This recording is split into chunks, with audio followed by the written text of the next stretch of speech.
Hello, vintage outboard motor fans. This is T-Mike here in South Louisiana, making a video today on how to troubleshoot a vintage outboard motor that won't start. So this video is going to walk you through the steps that it takes to get an outboard motor to start. This is a 1968 6 horsepower Evinrude that I picked up on a pick I did up in North Alabama. Picked up 20 motors, hauled them back in my trailer, and I'm gonna make a video on how to pick motors coming up pretty soon on how to do that. So I picked this motor. I'm assuming it's not going to start, been sitting up for God knows how long, so I'm going to walk you through the steps of how to get it going. All right. So you've probably heard of the 3 things that it takes for an outboard motor to run. I'm going to go through those 3 with you right now. They are money, good luck, and good looks. Oh no, that's the 3 things you need to find a good Cajun woman. That's not the right 3 things. The 3 things are compression, spark, and fuel. So I'm going to walk you through those 3 steps right now. I'm going to go get my gas tank and I'm going to plug her up and I'm going to pull the rope a few times and let's see if it starts. Alright, so if everybody's ready, here we go. Alright, so I got my gas tank. I'm going to plug her up.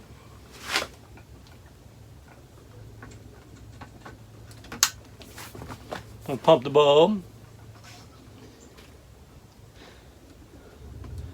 Pumping, it's got hard. Now I'm going to pull the rope. I'm going to choke it, pull the rope, see if it'll start. Chances are it will not start.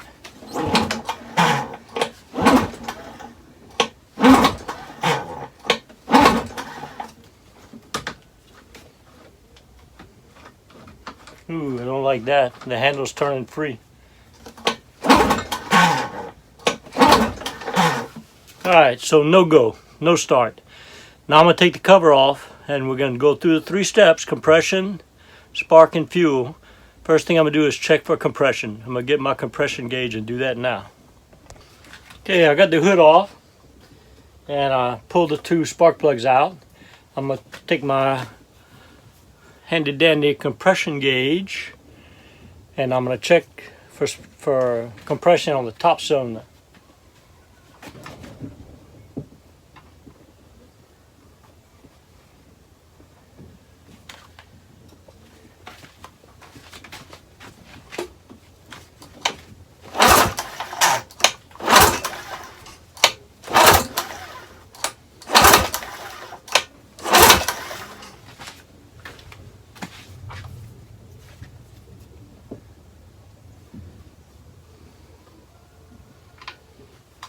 Okay, with 5 pulls, I got 70 pounds compression on the top cylinder. Now let's check the bottom cylinder.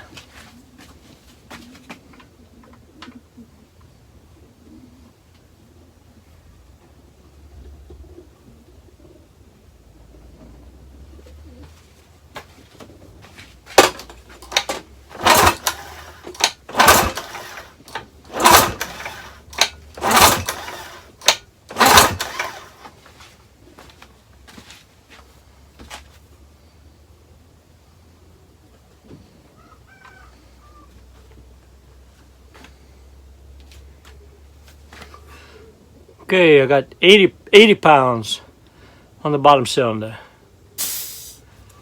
We have good compression. Now we're going to check for spark.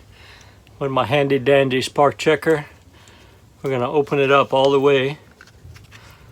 Open it up all the way to check a 1/4 inch gap for spark.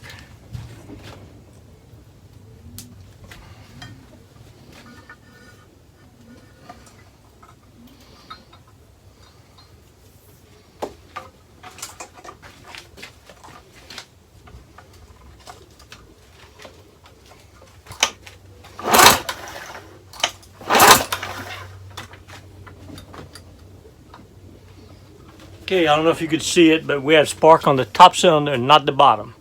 Good spark up to 1/4 inch gap, not on the bottom. So I'm taking dirty contacts on the bottom set of the coils. I'm going to take the flywheel off and we'll check for dirty contacts, see if we can get us some spark. Alright, so I've pulled the flywheel off and I've got a screwdriver and a points file. I'm going to open the points for the bottom, which is the back coil. Front coil is the upper cylinder, back coil is the bottom. I'm going to open the points up and I'm going to clean them. Alright, now if I'm going too fast on all this stuff, I have other videos that show you how to take the flywheel off and how to do some of these things. I'm not going to make this video any longer than I have to. I'm just going to see what we can do to get her going. Alright, I'm going to clean the points.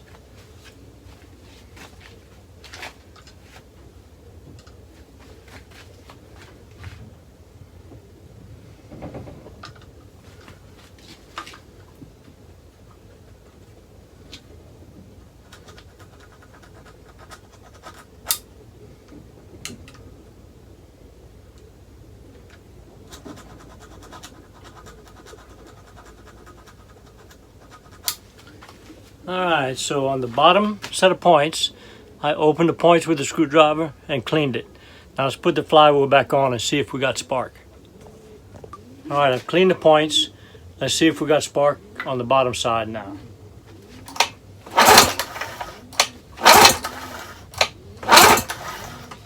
No, still just spark on the top, not the bottom. So the next step in troubleshooting that I'm going to do is I'm going to check the wiring. I have a video on how to do that, on how to check the wiring for spark. I'm going to take the flywheel back off. I'm going to take the leads off of the bottom coil. I'm going to measure the coil and I'm going to measure the wiring onto the spark plug, see if everything looks good, and then check the timing on the opening and closing of that point, see if I can create the spark on the bottom cylinder. Alright, so we're going to get ready for that now. Here we go.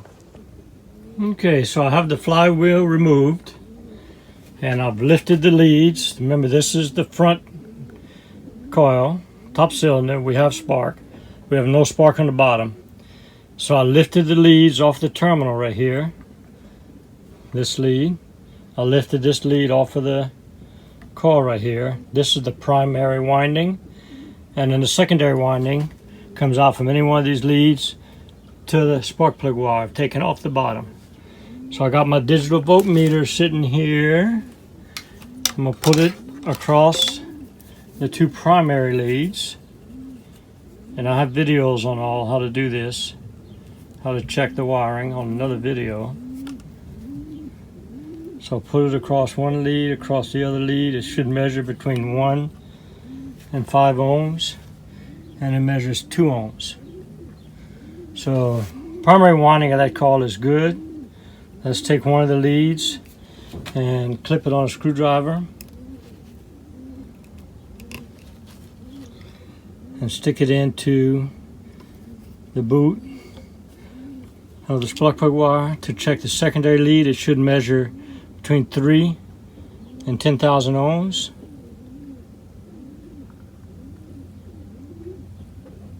And it measures 4,000 ohms. So it's good. So in troubleshooting this, I would say that the wiring is good, coil is good, the wiring out is good. Trouble's got to be either the timing or this coil is, this set of points is bad. So now I'm going to go ahead and change the set of points and the condensers with a tune-up kit I have. I'll show you how to do that now. Alright, so I've removed the holding clip on the points, and when I pull them off, they were sitting like this. When I pull it off the post, look at the points. See the pit? See the pit on that right there? That would be the problem. Those points get pitted over time. So I'm going to go ahead and change that set of points right here. That should fix the spark problem on the bottom. Here I go. And I removed the base plate and we have the same problem. We have pitting on that side of the points too. So I'm going to replace those points and see if we get spark. Alright, so I've changed the points, put a new set of points on there. I use this set of points from Best Mechanics. It's an RP15 contact set, Evinrude and Johnson, 1960 and up. There's the OMC part number, 580148. So I'm going to put the flywheel on now and give her a few cranks and see if we get some spark. Hey, hey! Got the spark plug tester connected to it and got spark. Let's see if you can see it.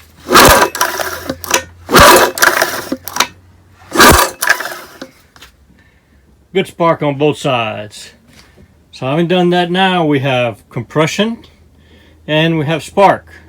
And we did find a spark problem, set of points. So now we come to the fuel portion. Unfortunately, as I said earlier, the throttle handle turned freely, and the reason is I had a broken pinion gear, sheared pinion gear. So I have to order this part and replace the pinion gear so I can get some throttle to check fuel. So we'll continue the video when that part comes in. Okay, so we found a spark problem on the bottom. We fixed it, and we have a good compression. So let's see if she'll start. I'm gonna take a little starter fluid. I'm gonna spray some up the carburetor throat and then choke it, and see if we can get a few pops. See if it'll start.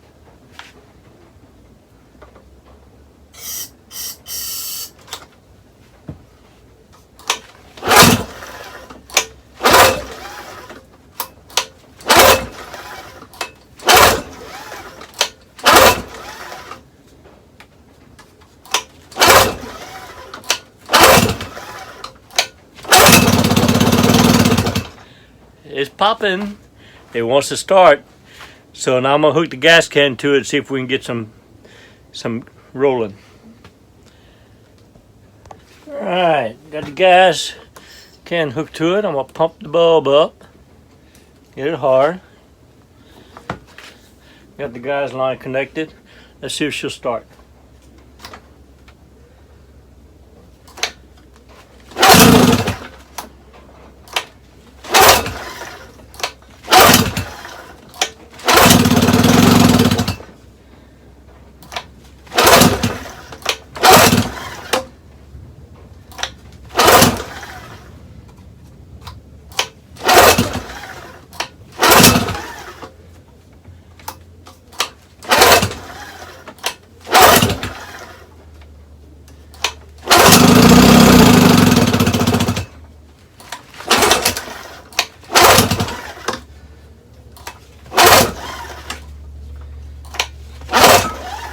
Well, it wants to run, but it's apparently not getting fuel because the starter fluid up the gut made it start up, but it ain't starting now. So we got compression, we got spark.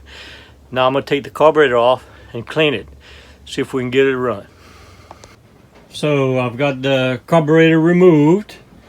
Had to move the rewind starter back to get to it. I've removed the carburetor, and I've got it sitting on my bench here, all apart. I'm not going to do a rebuild on it with a carb kit.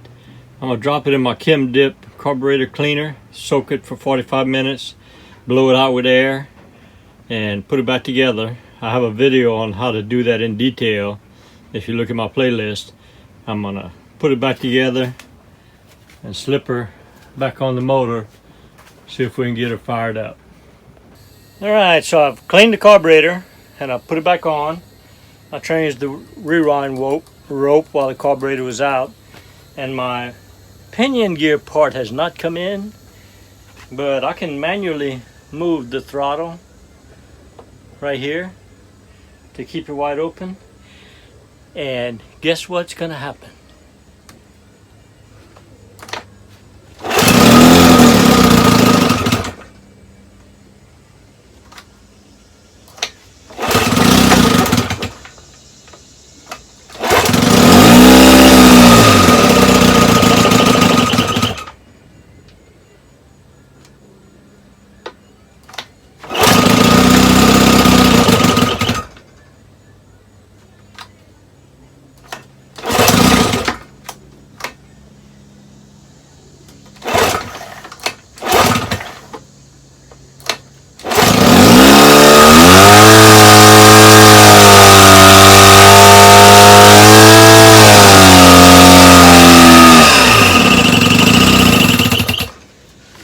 Now I don't have it in the water.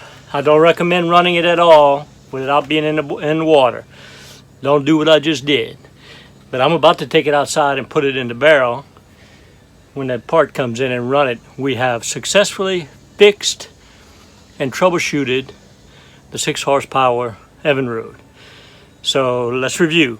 We checked the 3 things that we needed, right? The money, the luck, and the looks. No, not that. The compression was good. Spark, we had no spark in the bottom cylinder. We found a bad set of points. And it still wouldn't run. We had to clean the carburetor. So that's how you bring a motor back to life. You check the 3 basics: compression, spark, and fuel. Hope y'all enjoyed the video. See y'all next time. Hope y'all enjoyed the video. Here at T Mike's Vintage Outboards, we're doing it one motor at a time. Please subscribe. I guarantee to provide weekly videos. Au revoir, mes amis, and laissez les bon temps rouler.